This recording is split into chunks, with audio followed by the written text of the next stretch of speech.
तो गाइस आज हम एक्सप्लेन करने वाले हैं स्पाइक्स फैमिली का चैप्टर नंबर 138। पिछले चैप्टर में हमने देखा था कि लॉयड हॉस्पिटल में एडमिट हो जाता है और वहाँ पर आन्या और योर भी आते हैं उसे देखने के लिए, जहाँ पर आन्या जो होती है वो नाइट फॉल के पीछे भाग जाती है उसे थैंक यू बोलने के लिए। वो नाइट फॉल इन्वेस्टिगेट कर रही होती है कार्यों को, तभी वो देखती है कि वहाँ पर फाइनल बॉस यानी डेस्मंड का बाप आ चुका है। अभी अगला एपिसोड शुरू करते हैं। अभी चैप्टर के शुरू में एकेडमी में बेकी एक लड़की से बात कर रही होती है कि आन्या के जो डैड हैं वो हॉस्पिटल में एडमिट है और आन्या उन्हें ही देखने के लिए गई है, जिसकी वजह से उसने अपना पहला पीरियड मिस कर दिया। दूसरी लड़की बोलती है ये तो सीरियस लग रहा है। पीछे से डेमियन के चेले कहते हैं अच्छा तो वो स्कूल मिस कर रही है।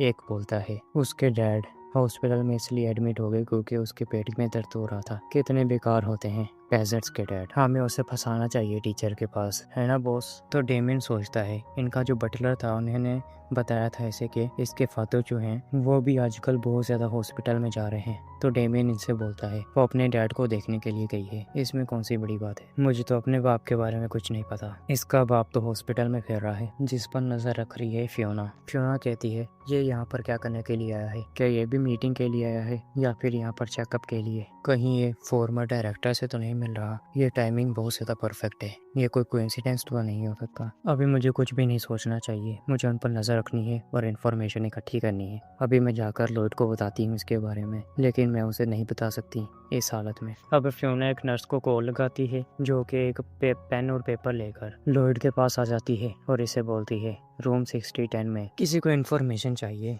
इसके ऊपर लिखा हुआ है और उसके ऊपर लिखा हुआ है अर्जेंट रिस्पॉन्स चाहिए ईस्ट विंग लॉबी में। अब फियोना जाने लग जाती है, कहती है हमें ईस्ट और वेस्ट के पीस के लिए कुछ भी करना पड़ेगा, और सोचती है कि वो औरत जो है वो लॉयड को कुछ भी करने को नहीं भूलेगी, वो रोकेगी लॉयड को कि आपकी तबीयत खराब है। लेकिन मैं एजेंट वायलट को ऐसे केयर फ्री काइंडनेस के साथ ट्रीट नहीं कर सकती। अगर एजेंट वायलट को अपनी जिंदगी भी देनी पड़े तब भी ये मिशन पूरा होना चाहिए। इतना ज्यादा प्यार करती हूँ मैं उससे, ये कैसा प्यार है भाई। अब फियोना से एक आदमी आकर पूछता है एक्सक्यूज मी मिस, क्या आप मुझे बता सकती हैं ये सिंपोजियम कहाँ पर है यानी कि मीटिंग। तो फियोना से बताती है यहाँ से आप सीधे चले जाइए और राइट मुड़ जाइए, वहाँ पर आपको दूसरी बिल्डिंग में वो नजर आ जाएगा। और देखती है कि वो लोग यहाँ पर आने वाले हैं। वो आदमी से थैंक्स कहकर चला जाता है। तब ये देखती है डेस्मंड को जो कि सिर्फ 2 बॉडीगार्ड्स के साथ ही आ रहा है। ये उनसे बोलती है कि आपको अभी सिंपोजियम में जाना है, मैं आपको डायरेक्शन बता सकती हूँ, लेकिन वो बॉडीगार्ड बोलता है नहीं हम ठीक है। फियोना देखती है कि ये लोग एलिवेटर की तरफ जा रहे हैं तो सोचती है कि जरूर इनका हॉस्पिटल के वार्ड में ही कोई काम होगा।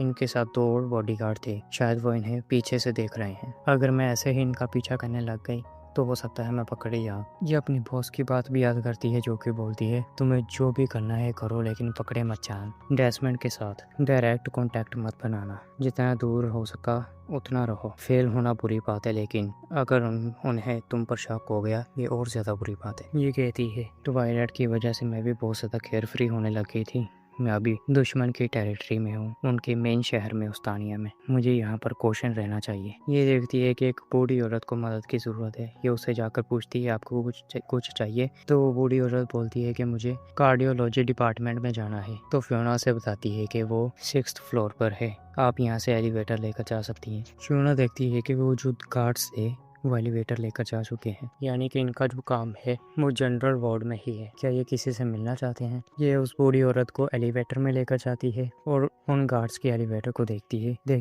कि वो लोग जा रहे हैं 4th फ्लोर पर, जो कि न्यूरो सर्जन वाला वार्ड है। ये सोचती है शुक्र है कोई मुझे देख नहीं रहा, लेकिन तभी ये महसूस करती है कि कोई इस पर नजर रख रहा है। ये तो डर जाती है। ये पीछे देखती है तो वहाँ पर 2 नर्सेज होती हैं और उनके साथ आन्या, जो कि इन्हें ढूंढते हुए आए हैं। वो नर्सेज से बोलती है डॉक्टर फोर्जर की बेटी के पास आपके लिए कोई मैसेज है। तो ये सोचती है कि जरूर ये फोर्जर ने ही भेजा होगा, लॉयड फोर्जर ने। अब आन्या अपना मैसेज देती है जो कि है आपने मुझे पहले जो कैंडीज दी थी उनके लिए थैंक्स। बस दूसरी नर्सेज बोलती हैं कितनी ज्यादा पोलाइट है, कितनी अच्छी बच्ची है। और फियोना सोचने लग जाती है ये जरूर कोई सीक्रेट मैसेज होगा। नहीं, ये बच्ची खुद से बस ऐसे चीजें बोली जा रही है। फियोना कहती है मैं ऐसी चीजों पर अपना टाइम वेस्ट नहीं कर सकती, डेस्मंड यहीं पर है और ये एक बहुत अच्छी अपॉर्चुनिटी है। आन्या इसका दिमाग पढ़ लेती है और कहती है क्या फाइनल बॉस यहाँ पर है, मुझे 4th फ्लोर पर जाना चाहिए और वहाँ पर जितनी भी इंटेल है वो हासिल करनी चाहिए और लॉयड तक पहुँचानी चाहिए। अभी आन्या से कहती है योर योर वेलकम, अब अपने पापा के पास चली जाओ, और वहाँ से जाने लग जाती है। अब ये जा रही है एलिवेटर की तरफ और सोच रही है मैं फोर्थ फ्लोर पर जाऊंगी, क्या मुझे सीढ़ियाँ लेनी चाहिए? नहीं,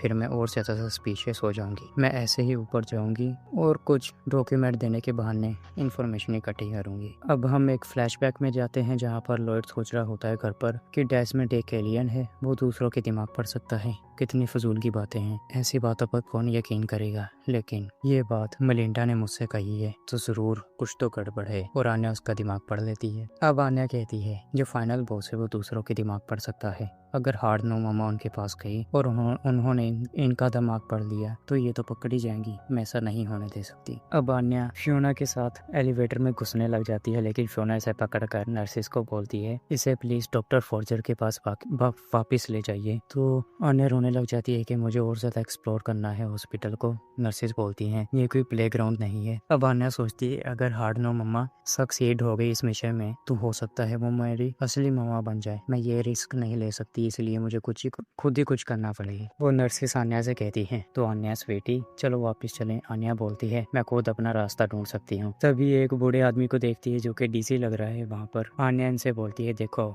वो आदमी कितना ज्यादा डीसी लग रहा है। वो नर्सिस बोलती हैं हाँ, और उस आदमी के पास चली जाती हैं। इसे बोलती हैं आन्या यहीं पर रुकना, लेकिन आन्या गायब हो गई वहाँ से। अब हम आन्या को सीढ़ियों पर देखते हैं। आन्या बोल रही होती है कि मैंने कितनी आसानी से पीछा छुड़ा लिया, मैं तो एक इलीट एजेंट हूँ, इलीट नहीं इलीट। अब आन्या दुनिया को बचाएगी। तब इसका पैर फिसलता है और इसकी नी के ऊपर टेर्स लग जाती हैं, जिसकी वजह से इसे बहुत ज्यादा दर्द होता है। लेकिन ये फिर से खड़ी हो जाती है, कहती है आन्या बहुत ज्यादा स्ट्रॉन्ग है, ऐसे ही हार नहीं मानेगी। आखिरकार सिर्फ मैं ही अकेली हूँ जो कि फाइनल बॉस का मुकाबला कर सकती है, एक ऐसा एलियन जो दिमाग पढ़ सकता है। अब होगा Anya versus final boss. The greatest battle of telepaths in the history of world is about to begin. कितनी ज्यादा बड़ी बड़ी बातें कर रही है देखना। दूसरी तरफ हम लॉयड को देखते हैं जो कि अपनी जो ट्रिप है उन्हें ही पकड़ कर चल रहा है। कहता है ये लॉबी कितनी ज्यादा दूर है। पीछे से नर्स उसके पीछे भाग रही है, कह रही है डॉक्टर फॉर्जर प्लीज रुक जाइए, अपने बेड पर जाइए, आपकी हालत ठीक नहीं है। और ये वाला चैप्टर यहीं पर एंड हो जाता है। ये वाला चैप्टर तो बहुत ज्यादा अच्छा था भाई, फनी भी था। अब अगले चैप्टर में क्या होगा वो आप लोग मुझे कमेंट बॉक्स में बता सकते हैं। और अगर वीडियो अच्छी लगी हो तो वीडियो को लाइक करें, चैनल को सब्सक्राइब करें, और मुझे भी कोई और अच्छा सा स्पाइक्स फैमिली जैसा मांगा रिकमेंड कर देना। अब मिलते हैं नेक्स्ट वाली वीडियो में, तब बढ़िया बाय।